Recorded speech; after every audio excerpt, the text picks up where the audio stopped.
සුබ දවසක් ඔබ සෑම සියලු දෙනාටම බැංක් අප්ඩේට්ස් YouTube නාලිකාවට ඔයාව සාදරයෙන් පිළිගන්නවා. ඉතින් අදම වීඩියෝ එකක් විතර අරන් වෙලා තියෙන්නේ BOC බැංක් එකේ දින 100, 150, 200, 300, 400 මෙන්න මේ දිනවලට ඔයා FD එකක් දැම්මොත් ඔයාට ලැබෙන පොලි ප්‍රතිශතය කොහොමද කියලා ඔයාට කියලා දෙන වීඩියෝ එක තමයි මම අද අරන් ඇවිල්ලා තියෙන්නේ. ඉතින් ඔයා තාමත් බැංක් අප්ඩේට්ස් YouTube නාලිකාව subscribe කරලා නැත්නම් අනිවාර්යෙන් බැංක් අප්ඩේට්ස් YouTube නාලිකාව subscribe කරලා බෙල් අයිකන් එකත් නොටිෆිකේෂන් ඕල් දාලා තියාගන්න කියලා ඔයාට මතක් කරනවා. එහෙනම් අපි යමු ඔයා දාන FD එකේ රේට් එක ඔයාට කොහොමද ලැබෙන්නේ කියලා බලන වීඩියෝ එකට. ඉතින් අද අප්‍රේල් මාසේ 19 වෙනිදා. ඉතින් ඔයාලට මේ වීඩියෝ එක අරන් එනකොට දැනට BOC බැංක් එකේ වෙබ්සයිට් එකේ තියෙන අප්ඩේට්ස් ටික තමයි මම ඔයාලටද අරන් ආවිලා තියෙන්නේ. ඉතින් දින 100 සිට දින 150, 200, 300, 400 මෙන්න මේ දිනවලට ඔයාට FD එකක් දැම්මොත් කොහොමද ගෙවන පොලි මුදල කියලා තමයි මම මේ වීඩියෝ එකෙන් කතා කරන්නේ. ඒ වගේම ගණනය කිරීම මම මේ වීඩියෝ එක අවසානයේදී කියලා දෙනවා. ඔයා දාන මුදලට කොහොමද ඔයාට පොලිය දවස් ගානට ලැබෙන්නේ කියලා. ඉතින් වීඩියෝ එකත් එක දිගටම හැදිලා ඉන්න කියලා මතක් කරනවා. එහෙනම් අපි පහලට යමු. ඉතින් දින 100 සිට දින 400 දක්වා FD එකක් දානවා නම් ඔයාලා අවම FD එක ලක්ෂ 5ක FD එකක් දාන්න ඕනේ. ඒ කියන්නේ රුපියල් ලක්ෂ 5ට වැඩියෙන් තමයි ඔයාගේ FD එක වැටෙන්න ඕනේ. මෙන්න මේ දින වකවානු වලට අනුව ඔයා FD එකක් දානවා නම් ඉතින් terms and condition ටිකක් තියෙනවා. ඒක ඔයාලා බලන්න. ලොකු ගැටලුවක් නැහැ. හරියටම දින 100ට FD එකක් දානවා නම් දින 100න් ඔයාට පොලිය ලැබෙනවා. ඉතින් මෙතනදී දින 100ට 7.5ක පොලියක් ගෙවනවා. මේ පොලිය ඔයාගේ දින 100ට නෙවෙයි කැල්කියුලේට් කරන්නේ. අවුරුද්දට කැල්කියුලේට් කළා දින 100ට තමයි ඔයාගේ පොලිය හම්බෙන්නේ. ඒක මම අවසානට ඔයාලට කියලා දෙන්නම් කොහොමද ඔයාලා ඒක ගණනය කරගන්න ඕනේ කියලා. ඊට පස්සේ දින 150 FD එකක් තියෙනවා. 7.75ක පොලි ප්‍රතිශතයක් ගෙවනවා. දින 200ක FD එකක් තියෙනවා. 7.4ක පොලි ප්‍රතිශතයක් ගෙවනවා. දින 300ක FD එකක් තියෙනවා. 8.5ක පොලියක් ගෙවනවා. දින 400ක FD එකේ ඔයාට 100ට 8ක පොලියක් ගෙවනවා. ඉතින් මෙන්න මේ විදිහට තමයි BOC එකේ දින 100 සිට දින 400 දක්වා පොලි ප්‍රතිශත ඔයාට ලැබෙන්නේ. ඉතින් අපි බලමු ලක්ෂ 5ක මුදලක් දාලා කොහොමද අපි අපේ පොලිය ගණනය කරගන්නේ කියලා. ඉතින් ලක්ෂ 5ක මුදල මම මේ විදිහට කැල්කියුලේටර් එකේ ටයිප් කරගත්තා. ලක්ෂ 5ක මුදල ඔයාලා වැඩි කරගන්න ඕන. ඔයාලට හම්බෙන්නේ දින 100ක FD එකක් දානවා නම් 7.5ක පොලි ප්‍රතිශතයක් තමයි ලැබෙන්නේ. ඉතින් ඊට පස්සේ මේ පොලිය 100න් මේ විදිහට බෙදුවාම ඔයාට එනවා 37500ක පොලි මුදලක්. මේ එන්නේ ඔයාලට 7.5ක පොලියක් වාර්ෂිකව ලැබුණොත් තමයි 37500ක මුදල එන්නේ. ඉතින් මේ පොලිය අපි බෙදන්න ඕනේ දවස් 100කට කැල්කියුලේෂන් කරගන්න ඕන නම් මේක බෙදන්න ඕනේ 365න්.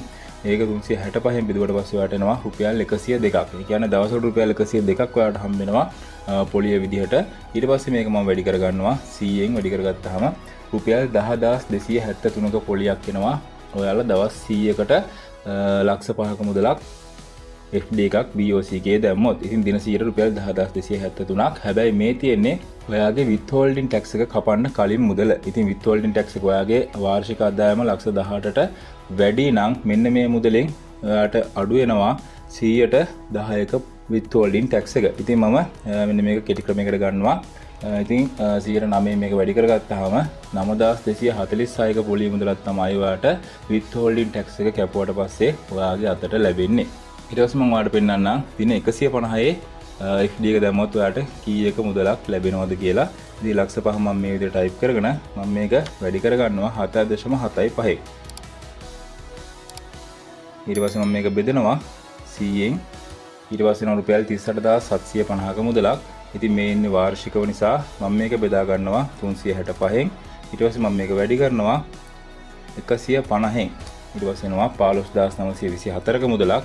ඉතින් මේ මුදල ආවට පස්සේ ඔයාට මේකත් ඔයාලගේ withholding tax එක ගෙවුවට පස්සේ ලැබෙන්නේ මෙන්න මේ 14332ක මුදල විතරයි. ඉතින් withholding tax එකට ඔයාට withholding tax එක ගෙවන්නේ නැත්නම් ඔයාලා බැංකුවට ස්වයං ප්‍රකාශයක් ලබා දීලා තියෙනවා නම් ඔයාට 15924ක මුදලම ලැබෙනවා.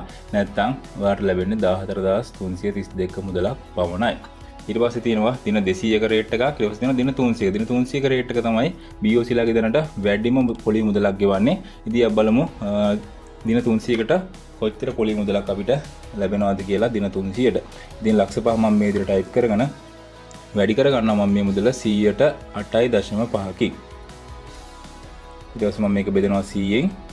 ඊට පස්සේ ඔයාලා රුපියල් 42500ක් එනවා. ලක්ෂ 5ක් දැම්මොත් වාර්ෂිකව ඔයාලට 8.5ක් ගෙවුවොත් 42500ක් එනවා. ඊට පස්සේ මම මේක දවසකට කැල්කියුලේට් කරගන්නම්. මම මේක යොදනවා 365ට.